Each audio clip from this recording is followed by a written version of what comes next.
Sudden Death by Rachel Lynch. Read by Clare Kissane.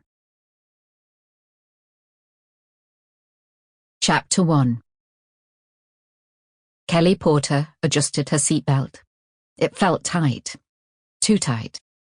But she knew that this was just her imagination. It wasn't that she'd put on weight. Though Christmas was just around the corner, she hadn't overindulged just yet. It wasn't that the belt or her seat had changed position in the night. And it wasn't that she was wearing the wrong coat. It was none of those things. She just felt off. At 40 and a new mother, she could have blamed hormones, baby weight, and any manner of minor irritations, but she didn't. She knew full well what was going on, and she pulled the driver's mirror down, for the 20th time, to check her makeup. Millie, her nanny, had arrived early this morning to take care of Lizzie. Today was a big day, and Millie knew it, but they didn't discuss it. At just over 4 months old, Lizzie was blissfully unaware of what lay ahead for her mother today, though it was tempting to use her as a sounding board, safe in the knowledge that she wouldn't understand a word. But one day she would, and Kelly knew that kids repeat what they hear at home. She'd been a copper for enough years to know that. It's how they caught many parents who happened to be criminals. Or were they criminals who happened to be parents? She kept her chat with her daughter to gurgles and playful squeals. In itself, this drove her to the worrying realization at times that she thought she was going mad. The absence of adult conversation at home, except with Millie when she arrived for her shift and when she handed over at night, or her stepdaughter Josie studying for her A-levels, bothered her. It was different at work, of course.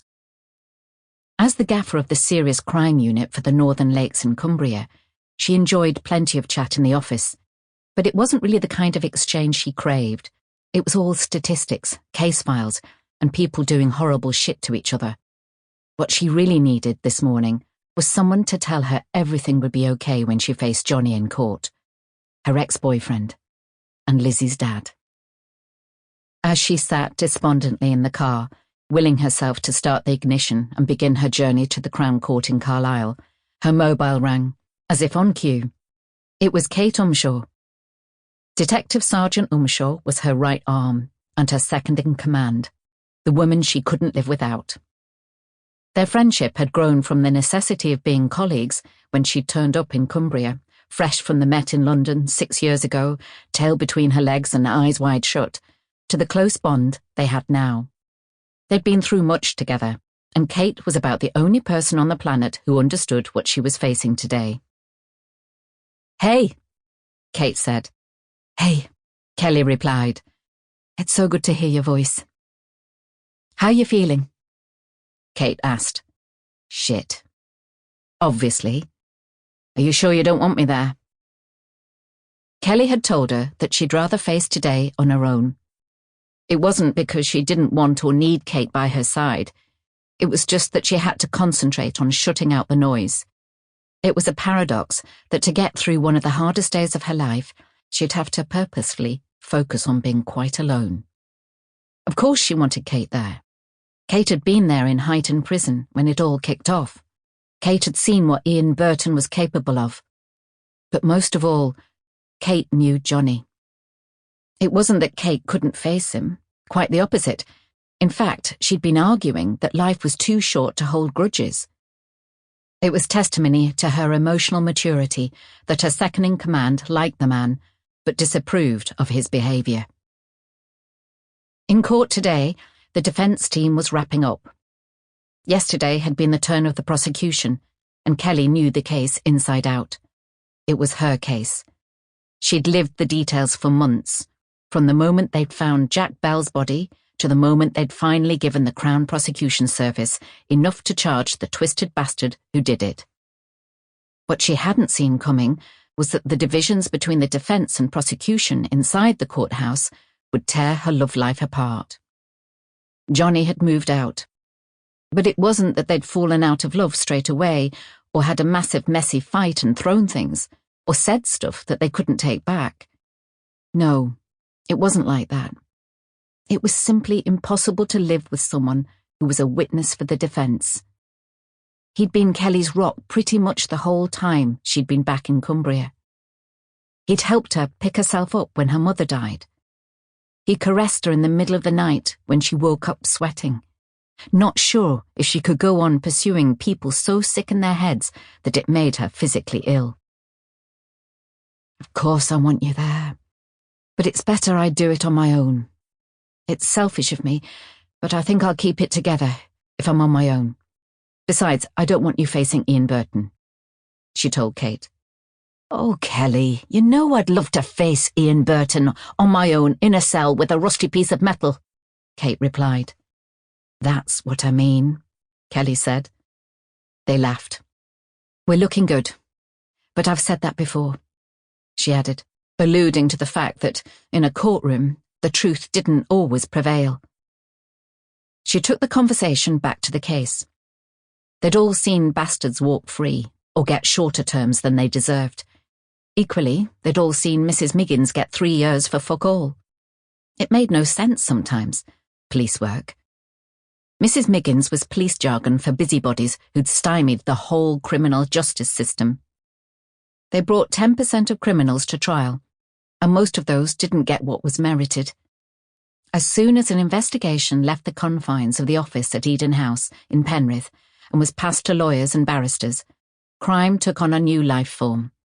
It turned into an entirely different beast, and it was out of their hands.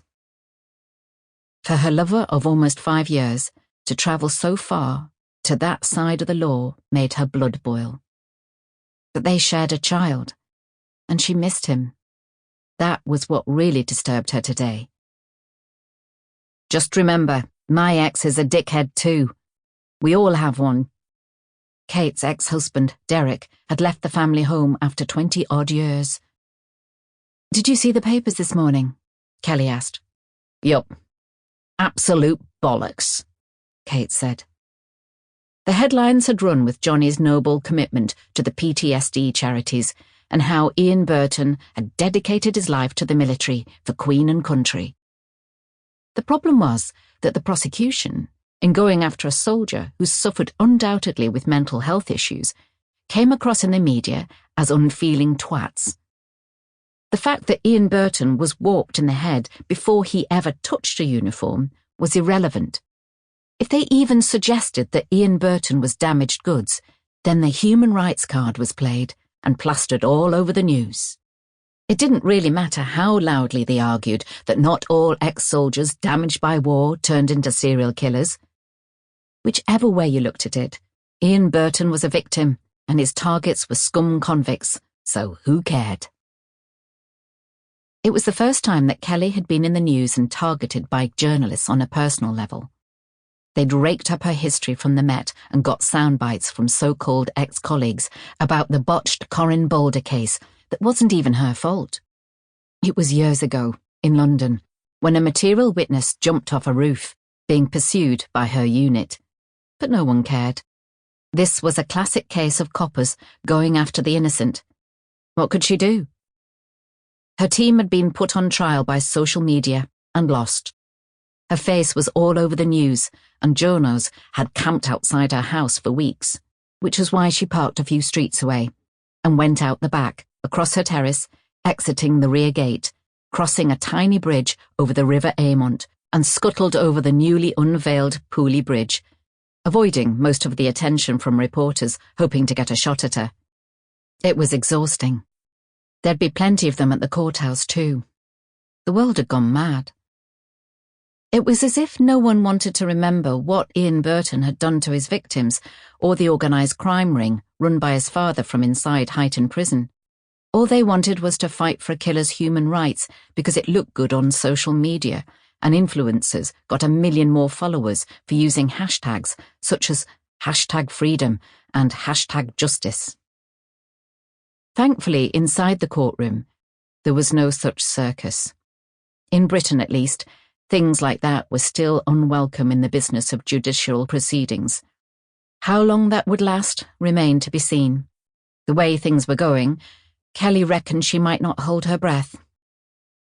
Like the chief constable reminded her, policing wasn't a popularity game, and she should keep her head down, Sample complete. Ready to continue?